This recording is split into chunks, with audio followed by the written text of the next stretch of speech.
Hi, and welcome to The Debrief. This is our weekly recap of everything Carolina Journal has been covering this week. I'm Donna King. I'm editor-in-chief of CJ. We have a bunch of big news coming up this week. We had two big decisions from the U.S. Supreme Court, both of which can really impact North Carolina. Lawmakers had a historic number of veto overrides this week, and a Greensboro facility is preparing to house undocumented, unaccompanied minors. So we'll get the latest on that, plus a little breaking news about the 2024 elections. So joining us this week on the couches, of course, Mitch Kokai from the John Locke Foundation, and Alex Baltzegar, our political reporter with Carolina Journal. Also, Teresa Opeka, political reporter with Carolina Journal, and Dallas Woodhouse, executive director of the American Majority for North Carolina. Okay, we're going to jump right in. The Supreme Court decisions, they are big news. Mitch, fill us in on what's going on. I'll start with the one that just came out today, which is a decision in both the cases of race in admissions at UNC Chapel Hill and Harvard. The Supreme Court devoted about 237 pages talking about these cases, and the majority, 6-3, said that UNC and Harvard can't use race in admissions anymore. 20 years ago, in a case called Grutter v. Bollinger, the Supreme Court had allowed universities to continue to use race, but said, we're not going to do this forever. The Constitution is supposed to be colorblind, and within 25 years, these race-based preferences need to be gone. Well, 20 years later, they said, okay, they're gone. They have to be gone. The 14th Amendment doesn't allow it. The dissenters in the case, the three liberals, basically said, no, the 14th Amendment is designed to protect African Americans, and so if you have a program that helps African Americans, it's constitutional, and you're rolling back the centuries, decades of progress. So there's that. We'll get If I can jump in there, Mitch, Yeah. a key part of what you said was that the case nearly 20 years ago, they indicated that race-based admissions had to end. But in an unbelievable display of arrogance in front of the U.S. Supreme Court, the attorneys representing the now declared racist UNC school got up there and declared that they intended to use race in perpetuity and forever in admissions. I was stunned when they said that, and I believe the court was stunned that, and that's why they were rebuked today. It is a good day. I think we should, say a prayer for the hundreds of thousands, if not millions, of people that have been discriminated at by UNC throughout the years. But here's the bad news. If you know the people at UNC, they will in no way follow this ruling.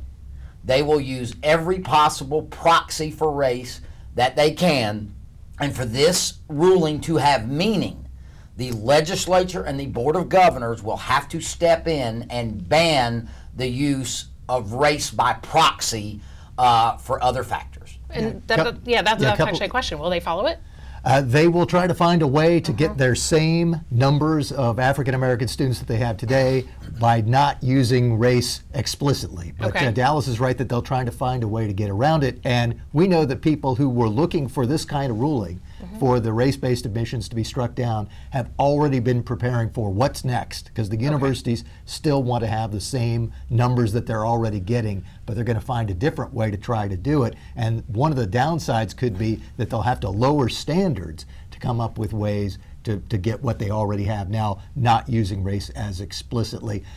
One final thought on this, Mitch, and it's really kind of important in what the decision came down today, is that the supporters of these racist policies will tell you they're trying to uplift certain people. But the court made clear today that what they are doing with race is punishing other people and preventing them from having the opportunities they should have. We know that's the case with Asian students. We know that is also the case probably with some white rural students. If UNC and these other schools are looking to diversify their populations on campuses, there are ways to do that. They can get rid of legacy admissions. They can look at socioeconomics and class. Geographical, that's something geographical, which they already do. If you're from Wake County, it is enormously difficult to get into NC State. Sure. However, the legislature is going to, and the Board of Governors are going to have to look at this because as a conservative here all my life, I trust UNC never to do the right thing. Now, you were probably most recently in college out of all of us, and you went to UNC. What do you think it would do to the composition of the campus, or do you think that will even change? Well, I have no idea, to be honest with you. I don't know how it's going to change the composition of campus. When I think of the composition of campus at UNC, I actually think of more of the gender divide, because it's about 60% female, I think. I think that's still the case, and about 40% male. Right. And they seem to be fine with that sort of disparity, but they don't like all the other disparities. So. Something else we've got to remember is this is how dedicated these universities have been to a race-based system. The race-based system is why they are getting rid of standardized test scores. Standardized test scores are objective, right? You score. Well, but they argue that poor kids don't have access to tutoring, and but the bottom line there's a reason they're different. They want to remove every objective criteria that ranks people on a meritorious view. This is why the legislature not only needs to ban proxy admissions, they need to give good students a direct pipeline. If they have certain test scores, if they are in the top 5% of their graduating classes, they need to give people automatic admissions if they meet certain qualifications. And that may happen. And there are a lot of free tutoring, Khan Academy and whatever, for kids who are trying to do it. There was another huge case that came from the Supreme Court. Mitch, what was that one? Yeah, and there are a number of big cases, but Sure. the ones that have the most implications for North Carolina are that one, the UNC admissions, and also Moore v. Harper, which was the big congressional redistricting case that came out of North Carolina. The initial ask from the General Assembly, the legislative leaders, was, hey, U.S. Supreme Court, look at what the North Carolina Supreme Court did on our congressional map and tell them, you can't do that. We drew a map, it complies with the Constitution. The North Carolina Supreme Court messed around and said that it was unconstitutional. You need to fix this. Well, before the U.S. Supreme Court could have a ruling, we had an election that changed our state Supreme Court, and the state Supreme Court went back and said, yeah, the old Supreme Court got it wrong. We're going to throw out completely what it did. So the General Assembly already got what it wanted before the Moore v. Harper case was decided. So there was a big school of thought that said the U.S. Supreme Court's just going to punt because they can't give any relief. The General Assembly already got its relief. And in fact, the dissent in this case, which was led by Justice Clarence Thomas, said that's what we should have done. We should have mooted the case. There's no reason for us to do this. But what the majority, which was Roberts and Barrett and Kavanaugh, and then the three liberal justices, they came together and said, look, we're going to throw out this thing that was concocted on the political left that's called the independent state legislature theory, that said that state legislatures don't want courts to say anything about what they do when they deal with election issues. They said, we're not going to do that. State courts do have a role in looking at what General Assemblies, legislatures do on election-related issues. But they also said these state courts can't run amok. They don't have free rein. They can't go beyond their normal judicial review. And if they do, federal courts are going to step in and say you got it wrong, which is an interesting thing, because it could have been that the court would say state courts can do whatever they want because they're applying their own constitution. In this case, and you got the three progressives going along with this, they said, no, federal courts can come in and tell a state court you got it wrong. They also, this is important to note, did not look at all about what the North Carolina Supreme Court did. They said this wasn't an issue that was even brought up. And so we're not even going to look at North Carolina Supreme Court and say whether they got it right or wrong. So anyone who's saying this is a win for the old North Carolina Supreme Court, or that it says something bad about what Republicans are doing, they're misreading it. Sure. Alex, you were there. What was Speaker Moore's response and his reaction to this decision? So he didn't have much of a response, in my opinion. He just kind of said, you know, we're glad that we brought this case up.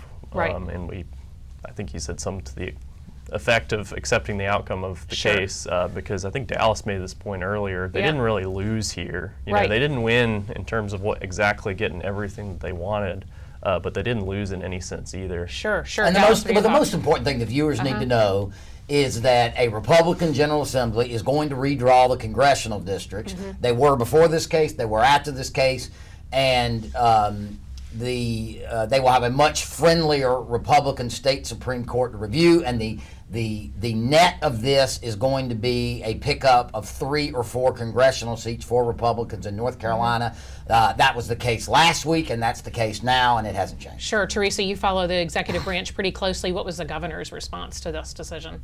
I think he was very happy. Yeah, very happy with it. Yeah. Sure. Yeah. We have actually Governor Cooper's tweet, and he was pretty excited about this. Democrats, of course, were celebrating in a partisan way, really.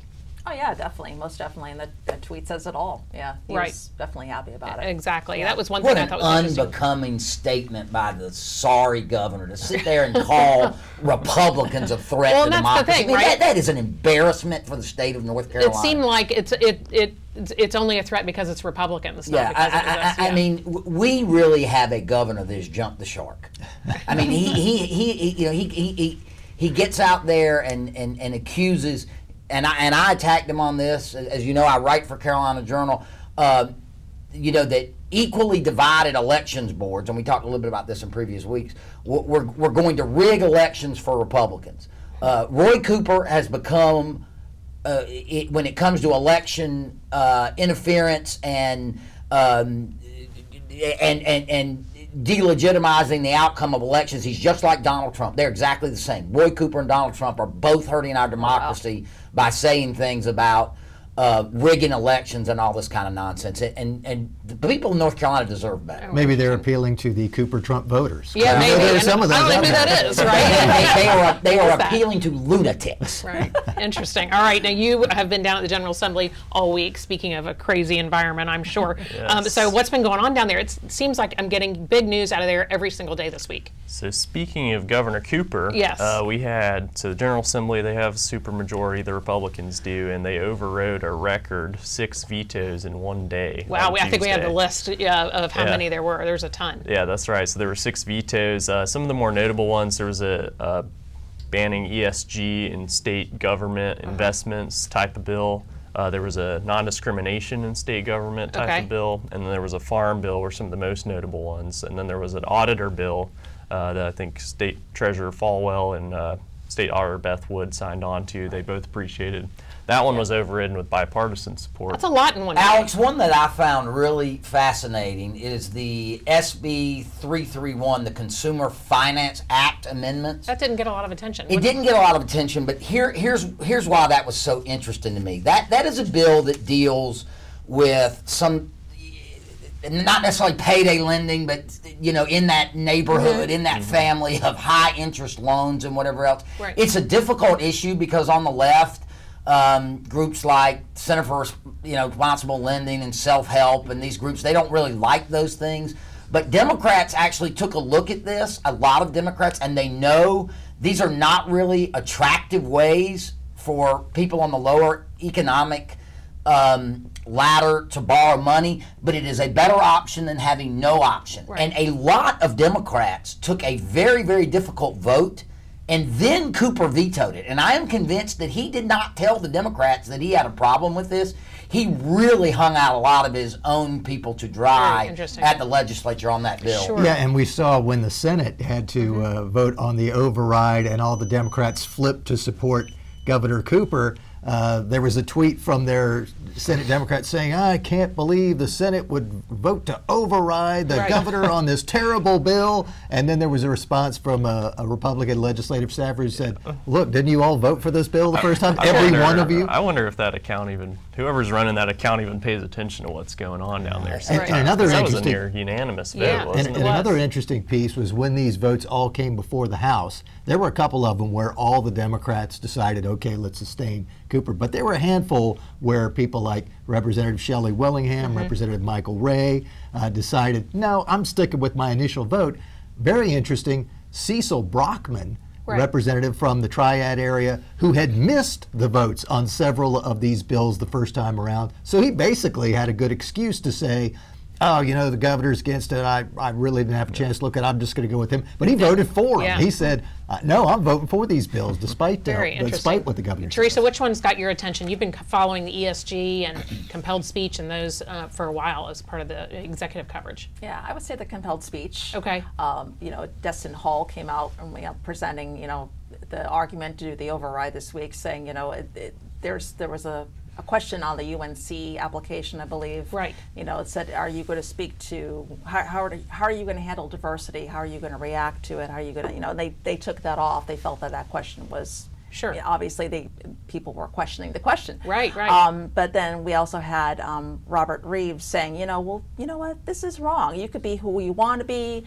And how can you question someone who's going to someone's going to want to be a veterinarian or an engineer? You can't ask them specific questions about that. Pricey Harrison also brought that up too, that it's going against asking certain questions. It's going to be detrimental. It's going to be a very chilling bill. The fact is, the Democrats at the legislature want to make state employees or that's what this is, right? or university applicants bow down to the diversity gods and if you're white, self-flog yourself for your existence. So this bill, that's what this stuff is. I mean, it is a crime. I mean, nobody should have to sign loyalty pledges like to Pravda and to Russian, to apply for a job. So so this law that was vetoed and then overridden bans compelled speech in applying for jobs for the state government or applying for universities and in training. Right. So this law bans state organizations from requiring speech, from requiring compelled speech. How will you embrace diversity on our campus, that kind of thing. So there have been a lot of other news coming out of the legislature. What else have you been following? So there's been a lot of transgender bills. Okay. Transgender related bills that have been coming out of the legislature, and they've been generating a lot of news coverage too. We've had Parents' Bill of Rights. We had a bill this week that dealt with what's it called, gender reassignment surgeries, and dealing with some sorts of hormones that can be assigned to minors. Okay. And that one was very controversial. I know demographically, like, Democrats are fairly split on this issue, but in the legislature, they're not very split. I think there were none. It's hard to believe that it is controversial that that we're not going to allow doctors to cut off the genitalia of 13-year-olds. Well, and a lot of them said, well, if the parents say yes, then they should be allowed to. We don't allow parents we don't allow parents just to engage in child abuse because they want to. Right. Well, you can't get a tattoo. You can't. I think. There's a lot of things you can't do. Buy liquor and cigarettes or whatever it is. Those are the comparisons that were happening. Another one that came up. Right. Yeah. Right. If absolutely. people want to go through these surgeries and mutilate themselves and do whatever else, they ought to have to be adults and make their own decisions. There is virtually no case for making that if somebody is in this situation and interested in transitioning, they cannot wait a couple of years to have these life-altering things done until they are a legal adult and can consent on that. The House version just banned it in public hospitals, right? Yes, that's right. So anybody associated with like UNC system. Or receiving money, so it was a little bit wider spread than that. But the Senate version was actually even more conservative and went further, which is sometimes rare. Right. But the Senate version, and that's what basically came out. I think they passed the House Bill 808. Okay. It was just dealing with public hospitals and systems, and it went over to the Senate amended it to become a lot more like their version. Oh, okay. And then it went back over to the House, and they concurred with it, so that's what they sent to the governor. All right, so now that's going to the governor. It's going to the governor. He's inking up his veto. That's right. He's going to veto it, I guarantee it. Interesting. Do you think they have the votes to override from what y'all have seen? All the Republicans voted for it, and that's all they need to override the veto. All right, we'll be watching that really closely. Teresa, you've been watching this story for a while, so have I. A facility in Greensboro prepared to take unaccompanied, undocumented minors on campus. Tell me about that. Sure. So that broke this week. More information coming out about that. There was a report last week that there were 4 busloads of workers coming to this facility. It used to be the former American Hebrew Academy in Greensboro. Sure. That they signed an agreement with the United States Department of Health and Human Services last year to house these, and it's going to be the largest facility in the whole country. They're going to house up to 800. There's 800 beds there. Okay. And what they're going to do is have mental help for those migrants coming over, educational, medical assistance, all of that. Sure. Because the academy closed in 2019, so that's how they were able to do that. And what they also said, DHHS came out and said, well, they put a press release a few weeks ago saying, yeah, what this is basically an interim place for having these children who are going to be actually reunited with family members or other sponsors in the country. But we're doing our best to get them out as quickly as possible, and there are no plans at this time to open the Greensboro facility. However, someone on the case of anonymity spoke to CBS News this week saying, no, that's not the case. They're opening in August. Oh, wow. Yeah. So what has been the response? Because I know you and I tried to put together records requests to get copies of the leases. We really couldn't get any information on this. Right. So the Republican contingent from North Carolina, actually, when they were aware of the lease last year being signed, sent a letter to, I believe, a secretary of the secretary of DHHS. Right. I think, yeah, and asking several questions like how much taxpayer money is going to be used. Are there other facilities going to be used in the state? What danger does this possibly pose to people in the state? And what are you going to be doing to protect the children that are going to be there? Because there have been reports of children being cramped in with plastic partitions, foil blankets, and also getting out later on working in unsafe jobs. So many different factors coming into that. So they really didn't get a response. And Richard Hudson led the way on that, and also included Virginia Fox in that, as well as everybody else at that time. And she also came out in a separate issue this week, or last week, talking about there was an amendment or another bill saying that they're going to also plan to use elementary schools, middle schools, high schools to house migrants. They're going to integrate with other students. So they would attend public school locally? Yeah, or just house them and house them, and they were integrating. She said it's a bad idea. Democrats have, perpetuated all of this, and how every state now and every city who are going to be affected is a border city, a border state. Sure. What are your thoughts on this? I mean, we have to do something with these children, but this is just one more symptom of a completely lawless situation that the Biden administration has allowed to happen. I never thought I would, be alive in my country to see us just commit suicide on a daily basis by, if you don't have a border, you don't have a nation. And that's where we are now. Very interesting. Mitch, would you anticipate lawsuits coming from something like this, particularly if it becomes a strain on the resources around Greensboro? Because you're right. I mean, we have to put kids somewhere. We can't just let them walk across. Because when I was down there at the southern border earlier this year, there are a ton of kids that are being helped by every NGO down there, make sure they're clothed and fed and have medical care. But there's not really a clean path to track where they are, who's taking care of them, who's sponsoring them. What do you think the legal ramifications of this might be? Well, it's always a good bet to say there'll be a lawsuit, because they're usually lawsuits about anything that's controversial that the government does. But I think this is a situation that is brought on by bad policy elsewhere. I mean, we have such a bad immigration policy, bad border enforcement, that you're having to make all these other adjustments for that.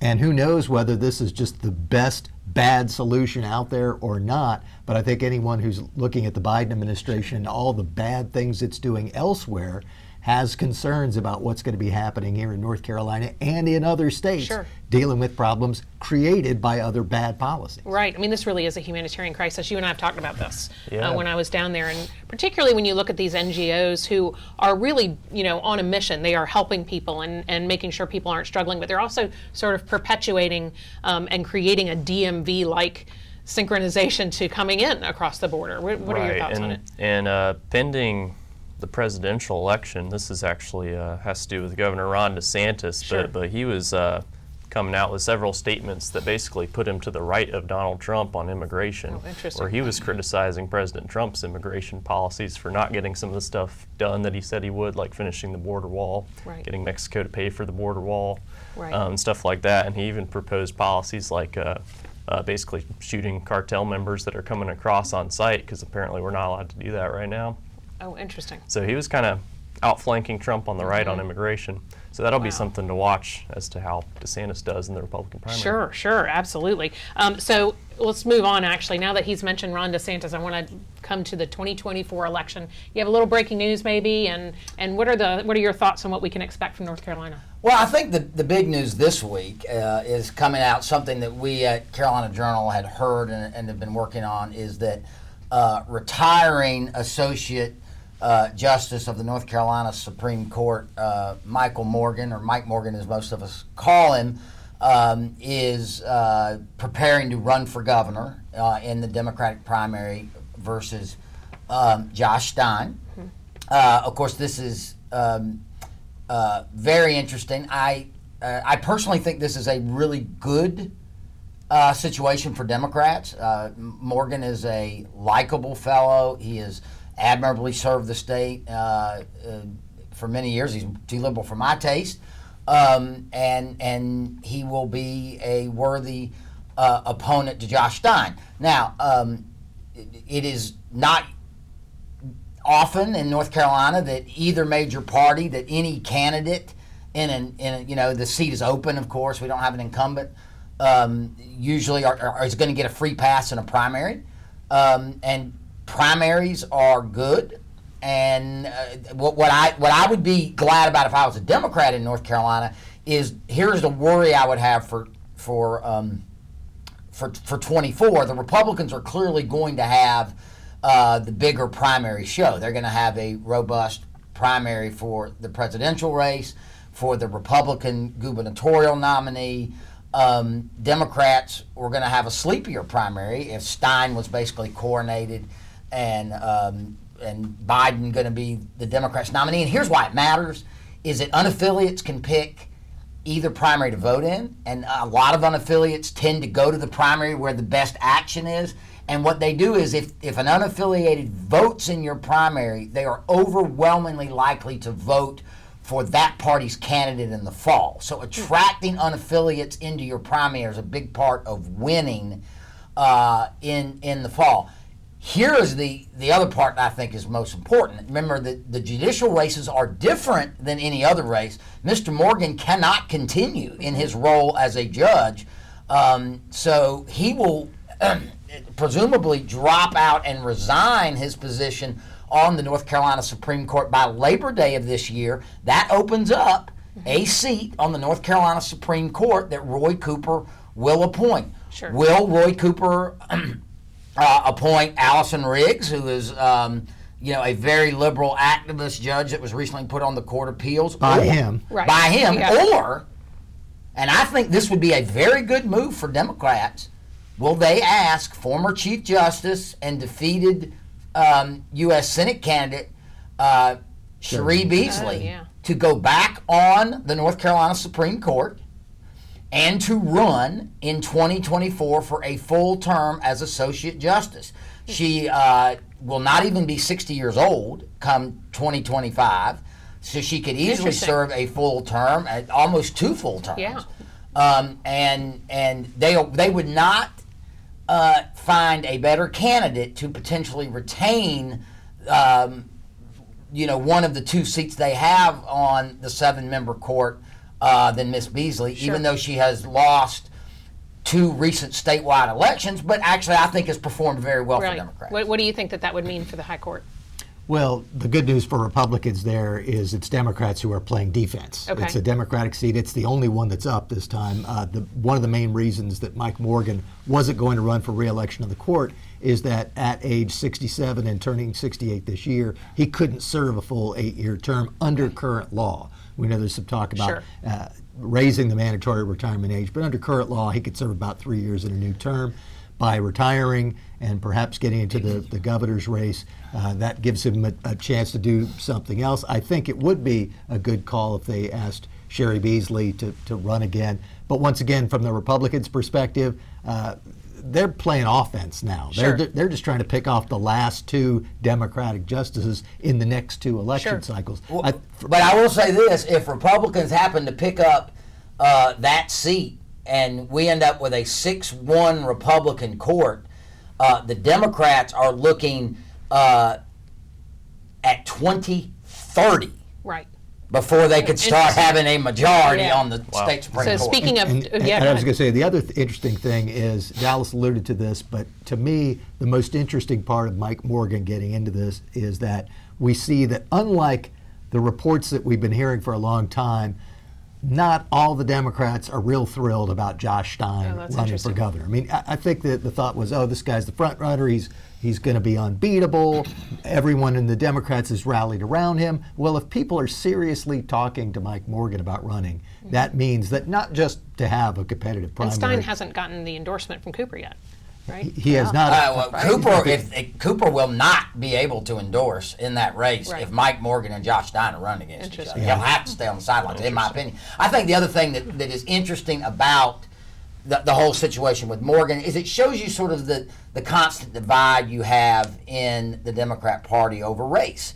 Is that African Americans, especially African American women, are the biggest backbone of the party, and so I think there has been consternation of the Democrats in North Carolina to keep nominating white males for these important races. But let's remember something: Josh Stein. In my opinion, Josh Stein is still the favorite to be the next governor. He is running from the position of Attorney General that has often elects governors history. in North Carolina. Yeah, and speaking of 2024, you talked to some lawmakers this week and had a surprise endorsement, I think, from in the presidential race. That's right. This hadn't caught a lot of media coverage Sure. because some of these endorsements were originally made almost behind closed doors per se. Right. But yes, several state lawmakers. In fact, I think we've got a list you of tweeted about it, 19 lawmakers so far have endorsed Governor Ron DeSantis for president. And I believe that outpaces the current endorsements for Donald Trump for 2024. Of our state I don't have a lawmakers. count on that, but I Interesting. haven't seen a lot of Of that. course, House Minority Leader Majority Leader Majority John Leader. Bell being one. Also, not just legislators. Sure. Supreme Court Associate Justice Phil Berger Jr. Berger Jr., endorsed DeSantis yeah. this week. Sure, very That's right. interesting. In contrast to our lead candidate for governor right now, Mark Robinson, who has already come out for Trump. Yeah. So a divide among North Carolina Republicans and conservatives And about some who of they these support. same Republican lawmakers who had endorsed Robinson, who's endorsed Trump, Right. are the ones endorsing DeSantis. Oh, So there's some interesting crossover there and some interesting dynamics going into that primary already. Right, very interesting. So what are your thoughts on this? Because Trump really is the favorite for Robinson and he's the favorite for Republicans. Do you think that's going to create a problem for the lieutenant governor? I don't know if it's going to create a problem for him. Okay. I think he's kind of like Trump, where he's like Teflon Yeah. at this point. But Sure. it is an interesting dynamic. Right. And the more that Trump gets accused of whatever, then pick your day, pick your flavor, he still rises in the polls. Yeah. It's kind of surprising. Very interesting. Yeah, I very think, interesting I think dynamic. Robinson's got a very clear path to victory in the Yeah. Republican Right. primary. But we could I have- don't think he's. I think he's gonna be hurt. Robinson's path is easier and more clear than Trump's is. Right. Yes. So interesting. I still think there's going to be a race before that's all So done. we could with have on the- two African American men running for governor, which is I don't think that's ever happened. Well, North and in Carolina. fact, one of the things that Morgan said in the articles talking about his potential run is that he thinks he would be the better candidate against the likely Republican candidate. Oh, okay. Well, and there is an interesting. Stein has a really interesting dynamic. He is a good campaigner. I think his campaigns have been really Right. good. But for whatever reason, in his major statewide races, while he wins, he is always the least and worst performing Democrat statewide winner. In Okay. other words, he wins, By the but the narrow margins margin. is the smaller than most of the other candidates. All right, we're going to be watching all of these stories really closely. Thanks for sticking with us here on The Debrief. Make sure you like and follow so we can bring this straight to you every single week. Thanks for joining us.